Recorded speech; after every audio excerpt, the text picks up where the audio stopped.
it's always it's always a privilege talking shop with another coach, mate. Kind of shooting the shit, shooting the breeze about training philosophies, about journeys getting there, and even just talking shit about football, right? Yeah, for sure. Thanks for having me on. Mate, this is your thing as much as it is mine. There's always a seat here, man. You can say whatever you want. Why'd you start coaching? Why did I start coaching? It kind of started happened randomly. So I was going to the gym, just normal stuff. This is back in 2013, and the gym that I was going to, like I was coaching at the gym. It was just like, oh, let me just get my level one, like a random thing. And Mm. then the gym that I was coaching at had like a regional team, and I played American football from since I moved to America, and it was a lot of like weightlifting and strength training. So I would say like that's kind of like what my background is in. So I was able to help out a little bit with some of those regional athletes because back then like information was a little bit slower.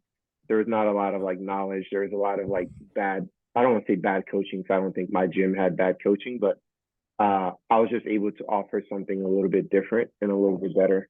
And then once they all came back from regional, they did not great.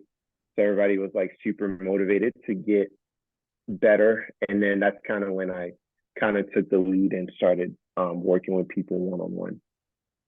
Oh, so it's more of a one-on-one type scenario rather than classes. Yeah, I mean I've been coaching classes since 2013. I still coach classes. I coach one class now, but yeah, I've been coaching classes the whole time. But I would say even from the beginning, most of my time was spent working with One-on-one. people one on one. Yeah. It's quite funny, right? Seeing the evolution, and it's also a beautiful thing. It's a little bit, or it was a little bit disorganized, and it's like just everyday folk just want to come in and just like throw down, right, and go fucking Yeah. hard. It was like, hey guys, like I'm gonna give you all a grenade, but I'm gonna take the pin out and let's see what happens when it goes off. And you're like, well, Yeah. this is great, but if we want to be able to one professionalize the coaching scene, as in you and I working within it, and then professionalize the sport scene in terms of the athlete, then we need to structure it a little bit more, right? And constantly varied 100%, but it needs to be applied in a little bit more of a structured format. And yeah, I've seen obviously both of us have seen the evolution of that, and I think it's a beautiful thing. It started off as this kind of like gold mine frontier of, oh, what is going on? Like somebody's just throwing kettlebells above their head. They're training like 20 sessions in a week. This is not smart. What's going on? But they're really fit. How do we do this? And then you just see, as structure comes in and people start peaking for certain competitions, you see everything exponentially grow, right? And I think that also occurs on our side of the fence, on the coaching side as well. At least when we walk into Yeah. the room and I'm kind of like looking at I want there to be a bigger gap between the athlete and the the exerciser, I would say, right? It's like it's not the same. In order for the sport to be like more legitimate, I think there needs to be a bigger gap. I mean, it's at the end of the day, it's exercising, right? You can say it's exercising, but there needs to be like a clear difference. Like I don't think the workout should be the same that you do in the classes. Like it kind of bugs me when gyms just follow uh like a like a competitor's programming and they just prescribe that to like all their members. It's like, well, they can't do a fucking pull up, but you're prescribing like 20 bar muscles. But cool, we'll scale down and we'll keep scaling forever. Um, so even from the beginning, like I was always like privy to like people doing like what's right for them and not just doing things just for the sake of doing it. I do think that things have gotten much better. Even like the competitors programming out there when they do their affiliate programming, they're a little bit smarter about like the volume that they're prescribing and what type of movements they're prescribing. There's a little bit more emphasis on like building foundations and like Zone 2 is like huge at the moment, which is fantastic because overall we're all improving like the fitness space. But at beginning it was wild, like what stuff people were doing. Like some so many like rotator cuff injuries and Yeah. blown Achilles just from like, I don't think it was malicious, but people just not knowing any better. Yeah. Yeah. Go hard and everything else comes secondary to that. Yeah. Exactly. Yeah. Exactly. And I think, Yeah. Even now when I program for my gym, it's like people have, like, to them a good workout is like Murph. Like they want to do like oh Murph yeah. every day. And I'm like, Yeah. yeah, that's a bad idea. We're not gonna do that. Yeah. But I think the better coaches can be at like explaining the process and like creating a vision for their athletes, whether it's classes or if it's an athlete, like a one-on-one athlete, the more buy-in you can create just by being able to like explain to them like, okay, this is where we're at and this is where we're trying to go and this is what it's going to look like along the way. Yeah.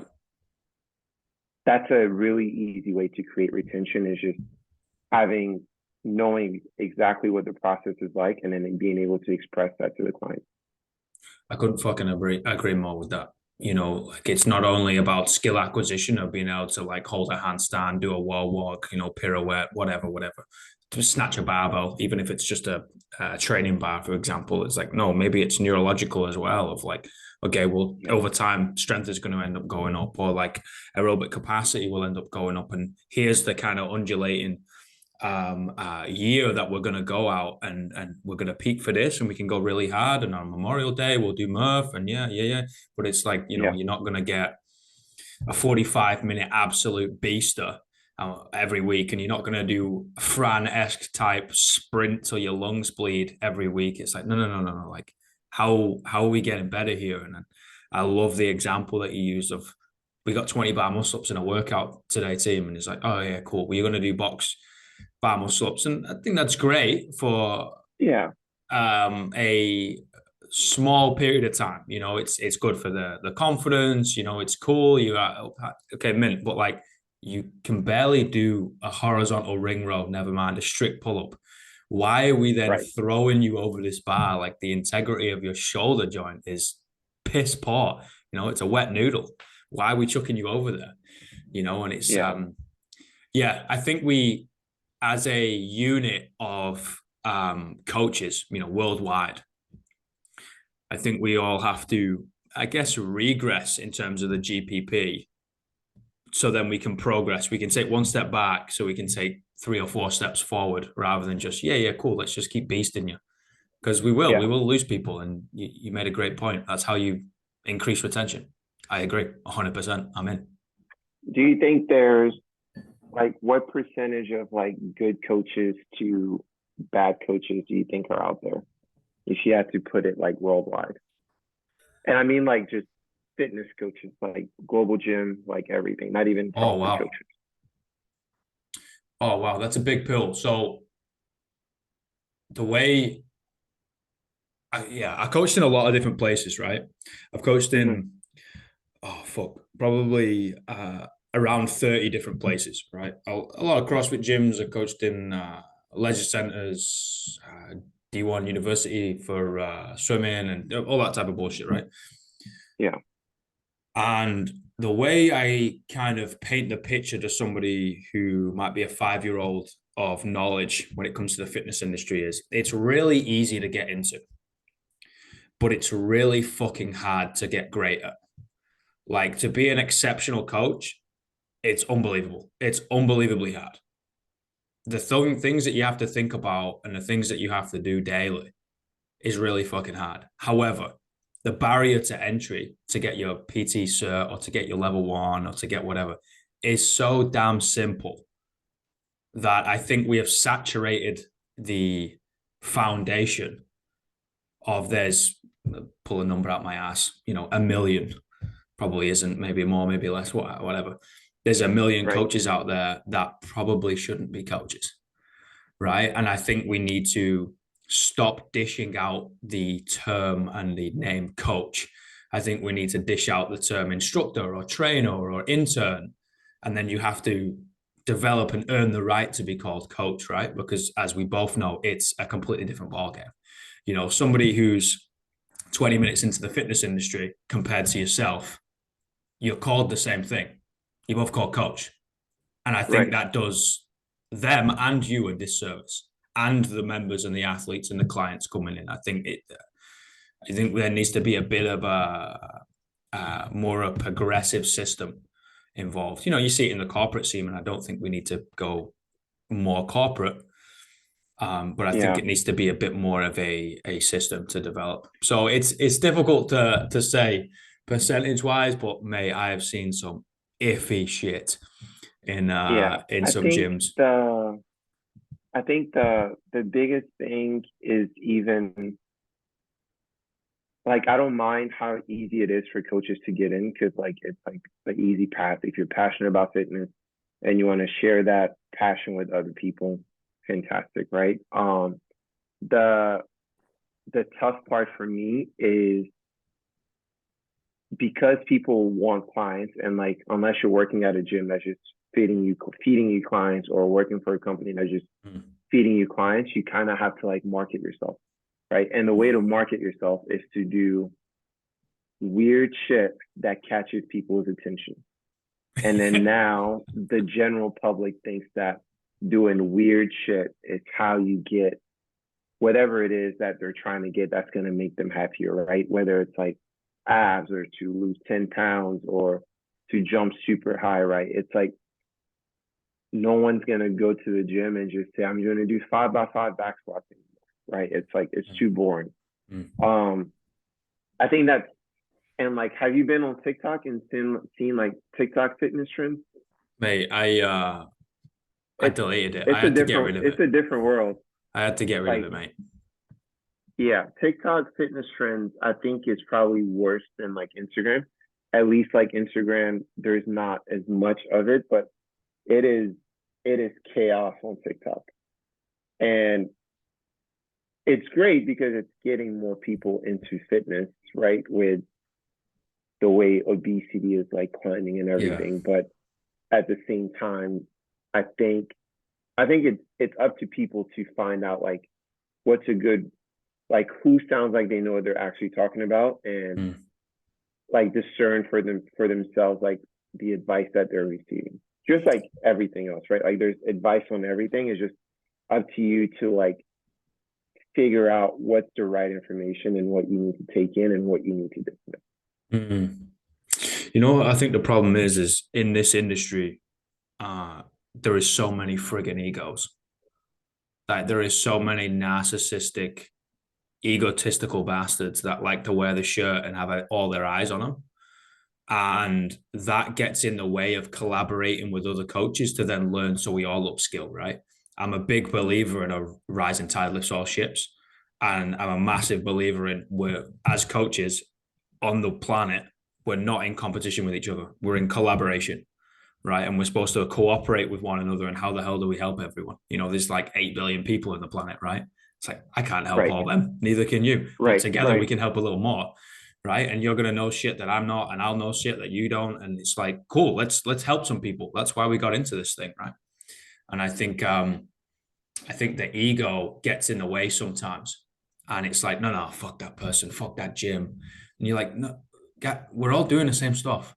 You know, we're all trying to Right. help some For people. sure. You know, and even let's take it into the sport realm, really.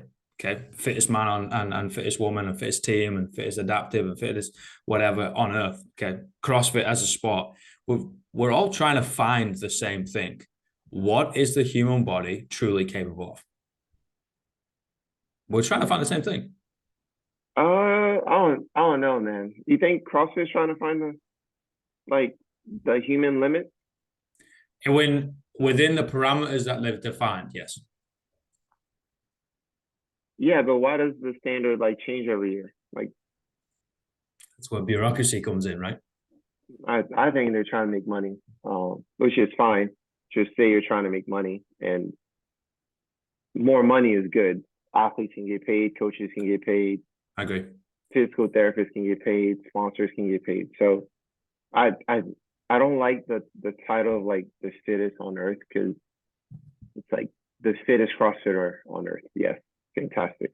Because there's Yeah, people that are capable of doing like different things.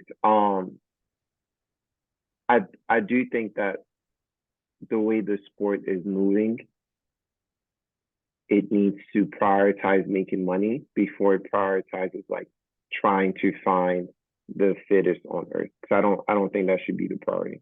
I think finding money to bring into the sport would do a lot more good than truly making it about fitness. And I don't think it has been about fitness. I I think think that's it a really started interesting that way, perspective. but like lately it's been veering away from that. What makes you say that? Uh, so if you look at the way it started, right? It was just a group of people. Anybody was invited to go sign up for this competition, and then they can do this competition. It was small back then; they could do that. And then as it grew, they divided the they divided the planet into different sections and regions, and then they decided from there. The reason I say it's more about making money and less about finding the fittest on earth is because one, the workouts change every year. I don't know what that adds. Like if it's about finding the fittest, define what the fittest is, like set the events, send the events out. Let's see who's the best at training for it and who can be the best. Like it's the Olympics, like you're not changing the 100-meter dash, you're not changing the hurdles. Like the events are set in most sports, right? So like I don't like the moving target of the workout's gonna be different. And look, we have these super awesome engineers and they just designed this super new awesome thing that you guys get to like figure out on the fly and like figure out how to do it. And then the biggest thing is why is the general public included in what is now a sport, In terms of the right? I open. think I think it should be completely different. I think the open is the open. If you want to do the open, fantastic, and then have something completely different uh, for the people trying to move on from the sport. And I think all of those events should be like live events and not online because Agreed. you can essentially um, get away with a lot in the comfort of your home gym, and a lot of people do. But I think there's enough competitions out there to do that to where you could have like I don't know like a thousand people in each country basically be like pro athletes and then move on to like stage by stage and then make their way to the CrossFit Games. But that's just my opinion. I mean, it's To just be from my perspective. Mate, this is what this thing is. This is what a conversation is, right? You voice your perspective honestly. Fuck. Like I think conflicting ideas is a good thing because we all walk different paths, right? And we all see different things. You know, For sure. we're on two sides of a fence. Okay, well yours might be green and mine might be red, but we're both looking at a fucking fence. You know, Yeah, and I think that's gonna occur, man. But I think that will be, you know, as everything takes time, right? And I think for there sure. will have to be a little bit more of a separation, which I think will be good on both sides. You know, you will make um more pro athletes. You can actually buddy pay your bills and get like a pension plan sorted, and you get insurance and all that nonsense, rather than like, oh, if you get hurt, see ya. You're like, well, Right. that they're training, you know, 8 hours a day, 40 hours a week, more, whatever. You know, you've got to be able to protect these people and their family. And then I think it's also going to help the everyday folk coming in, man. You know, I think we do need to take a little step back. You know, just going back to what we were saying about, do we really need a bar muscle up? You know, I was having a conversation yesterday and with a lady, and she had a one of her vertebrae, two of her vertebrae in her neck fused, and basically she came with a fire conversation. Came up with it. Oh yeah, I'm probably never gonna like handstand again, but that's okay. Handstand push-ups are probably out, but that's okay. Yeah. But you know, and you're like, yeah, of course it's okay. Like you're still gonna be Right. able to express yourself in all these different ways, and your fitness is going to go up. You're going to feel better outside of the gym. You can do cool shit. Your confidence is high. Yeah, man, your quality of life is still going to be high. I'm not going to be like, sorry, you're not hitting the standard of a handstand push-up to go into the open. I was like, fuck, do something else, Right. man. Like we can do different. We can change this thing. And yeah, I think more people doing it. And to your point, the more money it makes, the wider it spreads. The wider it spreads, the more people do it. The more people do it, the bigger the separation between the sport and the general pop, which again, I want to say, I think is a good thing. For sure. For sure. We can agree Not, there. not saying the amateur athlete can't be a thing. There's still Sunday league football, but we're never going to play in the No, for Premier sure. League. You can go to a local comp and do the thing, and yeah, no problem. Have fun, see yourself, see how much you can push yourself. 100%. What we're talking about is the blurred line between, amateur, let's be honest, because semi-pro doesn't really exist in CrossFit, amateur and professional. I was like, no, we need Right. those bad boys to be a little bit larger, you know. For sure. Yeah, I think Yeah, it's good. and I think it's a good thing. I do think like a pro card or something along those lines where Mm, you've completed a certain amount of like events or have shown like a certain capacity, like earned you that pro card, and it gives people something to shoot for. Like even if you're amateur, it's like it's not a moving target every year. It's like, yeah, okay, this is what I have to do and this is what I have to get to. And then uh with that pro card comes like some benefits. Even if you can't pay all of your bills with it, if it can afford you like a little bit more leeway to where you now don't need a full-time job and you can have like a part-time job or anything yeah. that helps. I think that's beneficial. So I do think there's a lot of really fit athletes out there that just need to make money and can't prioritize CrossFit. You and I have seen plenty, right? Yeah. And it's simply hard. Like the reason you see I think one of the bigger reasons you see the same faces at the CrossFit Games every year. Yes, they're 100% super talented, very gifted athletes, probably have been successful in other sports, right? And they work really hard. But a bigger reason is probably because it's really hard to compete with them when they don't have the same stressors that someone else might have, like Yep. having to pay a bill or having to, I don't know, take care of your family or whatever the case may be. Like, I think, yes, they earned it. I'm not saying they didn't earn that right, Mm-hmm. but it's really hard to knock them off because they have a slight advantage there. That's where you see, you know, college kids surpass everybody, right? Because they study and then they train, and that's kind of Mm-hmm. it. They either live at home or they live in halls of residence, or they do whatever, and they got a little bit more time. And it seems like if there's any time in your life that you're going to roll the dice, it will be between those years, because then you got to go get a real job, right? Quote unquote real job, whatever that is. Right. And then I think, like you and I, we wear trainers and tracky bottoms to work each day, put our hoods up, and then crack on, call people bastards. But I think it's also going to bleed off into our profession as well on the other side of the coin. We get not a pro card, but you know, I often think about, is a level one enough to open a gym, CrossFit gym? And I would like to see it be a level two. Reason being, level one is the methodology. I do think, yeah, okay, you know it. If you know it back and forth, you know what this thing is, mint. But we've not done anything about application yet and the actual art of coaching. And that is a difficult thing, right? We can say all the shit we want in the world, but if we can't cause the athlete in front of us to make a positive change, then we're shit. We're not good. Yeah, We're not a good coach. And that's for where the sure. level two comes in, right? And you're just like, okay, well, I mean, I've not done all the level twos, but the coaches there were bloody fantastic. We spent so much time on it. And I'm like, you know what? This is the best thing that I've done in terms of qualification wise, because we broke it down and we got into the nuance and we heard a lot of it depends. And you're like, oh, why does it Right. depend? Well, it depends on this variables. You're like, oh, okay, cool. And you can go back and apply it, right? I think we should have to see at least a level 2 to open a CrossFit gym. Because if we want to increase the whole standard across the globe, then we've got to talk about the application of it. No, for sure. I agree with that.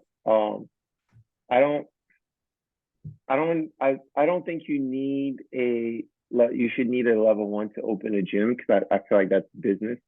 Like you should have like a level 2 coach there as like part of the person that allows you to keep your affiliation, or something along those lines, where someone on your staff at least can like pass down information and impact everyone else. But yeah, I agree with you. Like it has gotten better. There's not as many shit gyms out there, because I think we've like, if you have a bad gym with bad coaching, chances are you're probably bad at business and all those things. Yeah. So you probably like ran your business into the ground, one way or another. So I think there's a lot less of that, and there's a lot more of like gyms actually taking this seriously, and like it's their livelihood and trying to like offer a quality product. But obviously there's always room for improvement. 100%. Right. How do we get better? Yeah. I think about it all the time, mate. How the fuck do we get better? You know, because ultimately we help more people. For sure. Sounds good to me.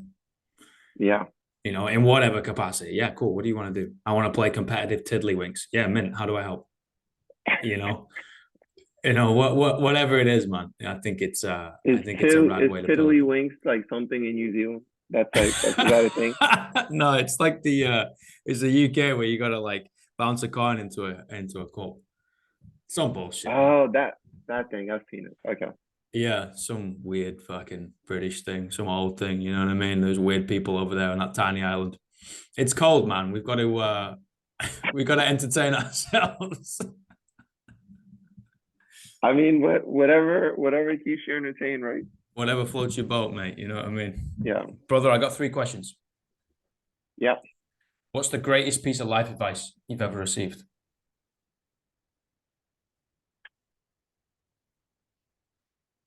Be yourself. What's the worst? The worst? I don't know. I don't think about. Probably wouldn't remember that. The worst. Yeah, I don't know. That's I don't good. think I don't receive that advice often, because I take it all and hear it all. So I don't think there's such a thing as bad advice, unless someone's telling you to go kill somebody. But yeah, unless it's blatantly obvious. Yeah, probably don't cross that line. Yeah, that'd be a good one.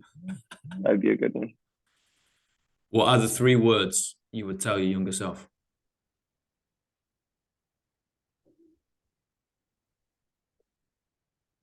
3 words? Yeah, man.